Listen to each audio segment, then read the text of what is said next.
안녕하세요, 지테드입니다. 제가 며칠 전에는 2019년 블랙 프라이데이 필요한 준비물과 2018년도 블랙 프라이데이는 어떻게 진행이 됐었는지 간단하게 캡처 이미지를 통해서 보여드렸는데요. 이번 영상도 마찬가지로 2019년 블랙 프라이데이를 기다리시는 분들을 위해서 주의사항에 대해서 이야기를 해보려고 합니다.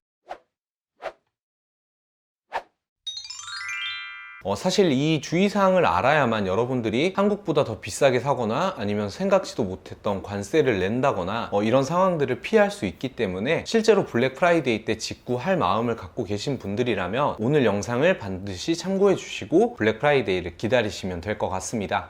2019년 블랙 프라이데이 주의사항 첫 번째는 체크카드 잔액 관리인데요. 우리가 예전에는 신용카드로만 직구를 많이 했었는데 이제는 체크카드로도 해외 결제가 가능한 카드들이 많이 생겨서 실제로 체크카드로 주문하시는 분들이 굉장히 많이 늘어났다고 하더라고요. 근데 이게 체크카드 같은 경우에는 실제로 주문을 완료하면 통장에서 출금되기까지는 며칠 정도 걸리거든요. 이 며칠 동안 여러분들이 잔액 관리를 하지 않아서 실제로 출금이 되려고 할 때 잔액이 부족할 경우에는 주문이 자동으로 취소 처리가 되기 때문에 체크카드로 직구하실 분들이라면 반드시 통장 잔액 관리도 함께 신경을 써 주셔야 합니다. 그리고 신용카드 사용하시는 분들은 국내 한도와 해외 한도가 따로따로 설정되어 있는 카드일 수도 있거든요. 그렇기 때문에 여러분이 직구할 상품의 가격과 내 카드의 해외 한도가 얼마나 되는지 비교해 본 다음에 필요하면 미리미리 늘려 놓으시면 될 것 같습니다. 그리고 주의사항 두 번째는 바로 합산 과세인데요. 이 관세 부분은 여러분들이 굉장히 민감하게 생각하고 계시는 부분이기 때문에 이 부분은 좀 더 자세히 설명해 드리려고 따로 빼서 설명을 해 보도록 하겠습니다. 이 합산 과세라는 것은 제가 예를 들어서 미국에서 아마존에서 $150짜리 물품을 구매하고 이베이에서 $80짜리 물품을 구매했을 경우 불가피하게 같은 날 인천공항 세관에 통관이 되는 거죠. 그러면 이게 따로따로 보면 $200로 초과하지 않기 때문에 관세가 없는데 같은 날 통관이 되다 보니까 주문한 사람도 똑같고 배송받을 사람이 똑같으면 이게 하나의 물건으로 보게 되거든요. 그래서 $230가 되는 거죠. 그러면 $200로 초과했기 때문에 저는 생각하지도 못했던 관세를 추가로 납부를 해야 되는 상황이 발생이 될 수 있습니다. 이 합산과세는 여러분이 만약에 두 곳 이상의 쇼핑몰에서 주문을 할 경우 같은 날 한국에 들어오면 합산과세가 발생이 될 수 있기 때문에 이 부분은 꼭 생각을 해두시고 주문을 하셔야 되는데요. 배송대행지를 이용할 경우에는 우리가 배송대행 비용을 따로따로 결제를 하면 따로따로 배송이 되기 때문에 어느 정도 피할 수 있는 방법이 있긴 하지만 직배송이 되는 사이트에서 주문할 경우라면 A 사이트도 직배송, B 사이트도 직배송인데 부득이하게 같은 날 한국에 들어오거나 아니면 하나는 토요일 날 들어오고 하나는 일요일 날 들어와서 월요일 날 같이 통관이 되어버리면 합산과세가 발생이 될 수 있으니까요. 특히나 여러분들 직배송되는 사이트 두 곳 이상에서 주문을 하실 경우에는 이 합산과세를 반드시 미리 생각해 두시고 주문을 할지 안 할지 결정하시면 좋을 것 같습니다. 만약에 여러분이 하나의 상품만 주문하거나 아니면 관세를 지불하더라도 평소보다 훨씬 더 싸게 주문을 했다 이러면 사실 관세에 대해서 크게 신경 쓰지 않아도 되거든요. 그런데 그게 아니신 분들께서는 이 관세에 대해서 한 번 더 생각해 보시고 결정하시면 좋을 것 같습니다. 그리고 주의해야 되는 세 번째는 바로 평소보다 긴 배송 기간인데요. 이게 블랙 프라이데이는 1년에 딱 하루만 있다 보니까 우리나라에서도 굉장히 많이 주문을 하고 미국 내에서도 주문을 하고 전 세계 여러 사람들이 주문을 하다 보니까 이 배송되는 기간들이 평소보다 굉장히 길어지는 경향이 있습니다. 그래서 작년, 재작년 그리고 몇 년 전부터 이 블랙 프라이데이 때 주문한 거는 평소보다 4일에서 5일 또 길게는 열흘 더 걸리는 경우도 있으니까요. 블랙 프라이데이 때 주문하실 분들은